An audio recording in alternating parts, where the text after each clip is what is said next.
জাতিসংঘের সাধারণ পরিষদের ৭৯তম অধিবেশনে ভাষণ দিয়েছেন অন্তর্বর্তীকালীন সরকারের প্রধান উপদেষ্টা ডক্টর মোহাম্মদ ইউনূস। শুক্রবার ভাষণে তিনি বলেছেন, বাংলাদেশের জনগণ, বিশেষ করে যুব সমাজ, অন্তর্ভুক্তিমূলক ও কার্যকর গণতন্ত্রের জন্য লড়াই করেছে এবং নতুন প্রজন্ম এজন্য জীবন উৎসর্গ করেছে। উদারনীতি, বহুত্ববাদ ও ধর্ম নিরপেক্ষতার উপর মানুষের গভীর বিশ্বাস থেকেই বাংলাদেশ রাষ্ট্রের জন্ম হয়েছে। ১৯৭১ সালে যে মূল্যবোধ বুকে ধারণ করে গণমানুষ যুদ্ধ করেছিল, সেই মূল্যবোধ বহু বছর পর এই দেশের জেনারেশন জেড বা জেনজি নতুনভাবে দেখতে শিখিয়েছে। সাম্প্রতিক ছাত্র জনতার আন্দোলনকে মনসুন অভ্যুত্থান আখ্যায়িত করে তিনি আরো বলেন, এই অভ্যুত্থান বিশ্বের ন্যায় বিচারের অনুপ্রেরণা যোগাবে।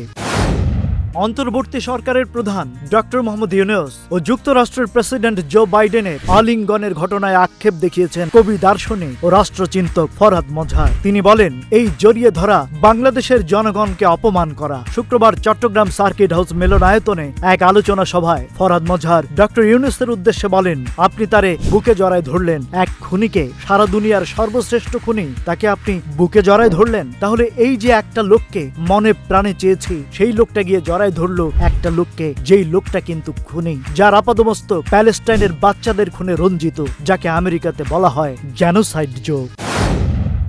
বিএনপি মহাসচিব মির্জা ফখরুল ইসলাম আলমগীর বলেছেন, আমার বাংলাদেশের স্বাধীনতায় বিশ্বাস করে না সে ধরনের দলকে তো সমর্থন করা যাবে না। তিনি বলেন, আমরা মনে করি মানুষের অধিকার আছে একটা সংগঠন তৈরি করার, রাজনীতি করার। বুধবার রাজধানীর গুলশানে চেয়ারপারসনের কার্যালয়ে এক সংবাদ সম্মেলনে তিনি এসব কথা বলেন। বিএনপি মহাসচিব বলেন, আমরা কোনো রাজনৈতিক দল নিষিদ্ধের পক্ষে না, সে যে দলই হোক। আমাদের সংবিধানে যে কোনো ব্যক্তির অধিকার রয়েছে সংগঠন করার, কিন্তু স্বাধীনতা, সার্বভৌমত্বের পক্ষে থাকতে হবে। অন্তর্বর্তী সরকারের পরিবেশ, বন ও জলবায়ু পরিবর্তন এবং পানি সম্পদ মন্ত্রণালয়ের উপদেষ্টা সৈয়দা রিজওয়ানা হাসান বলেছেন, ঢাকার কোনো নগর দর্শন নেই। যে যেভাবে পেরেছে লুটেপুটে খেয়েছে। মাত্র ৪% জলাশয় আছে ঢাকায়। এটা খুবই বিপজ্জনক। তাই ঢাকাকে বাঁচাতে এখনই উদ্যোগ নিতে হবে।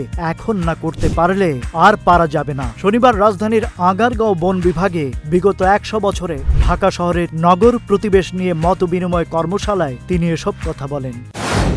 অন্তর্বর্তী সরকারের উপদেষ্টা আসিফ নজরুলের নাম ভাঙিয়ে কেউ চাঁদা বা অবৈধ সুবিধা আদায়ের চেষ্টা করলে তাকে পুলিশে দেওয়ার অনুরোধ জানানো হয়েছে। শনিবার নিজের ভেরিফাইড ফেসবুক পেজে একটি ভিডিও প্রকাশ করেন অন্তর্বর্তী সরকারের আইন, বিচার ও সংসদ বিষয়ক উপদেষ্টা ডক্টর আসিফ নজরুল। সেই ভিডিও বার্তায় তিনি কঠোর হুঁশিয়ারি দিয়ে বলেছেন, আমি বা আমার সরকারের কেউ কোনো রকম অবৈধ কাজের প্রশ্রয় দেবে না। এই সব কাজ যারা করার চেষ্টা করেছেন বা করছেন, তাদের আমি কঠোর হুঁশিয়ারি জানাচ্ছি।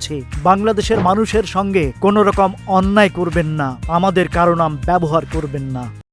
আপত্তিকর আচরণ ও ফিফার ফেয়ার প্লে নীতি ভাঙ্গার কারণে আর্জেন্টিনা গোলরক্ষক এমিলিয়ানো মার্টিনেজকে ২ ম্যাচের জন্য নিষিদ্ধ করেছে ফিফার শৃঙ্খলা বিষয়ক কমিটি। আলাদা দুটি ঘটনার কারণে শাস্তির মুখে পড়তে হয়েছে তাকে। আর্জেন্টাইন ফুটবল ফেডারেশন এক বিবৃতিতে জানিয়েছে, আর্জেন্টাইন ফুটবল অ্যাসোসিয়েশন ফিফার শৃঙ্খলা কমিটির নেওয়া সিদ্ধান্তের সঙ্গে পুরো ভিন্ন মত প্রকাশ করে।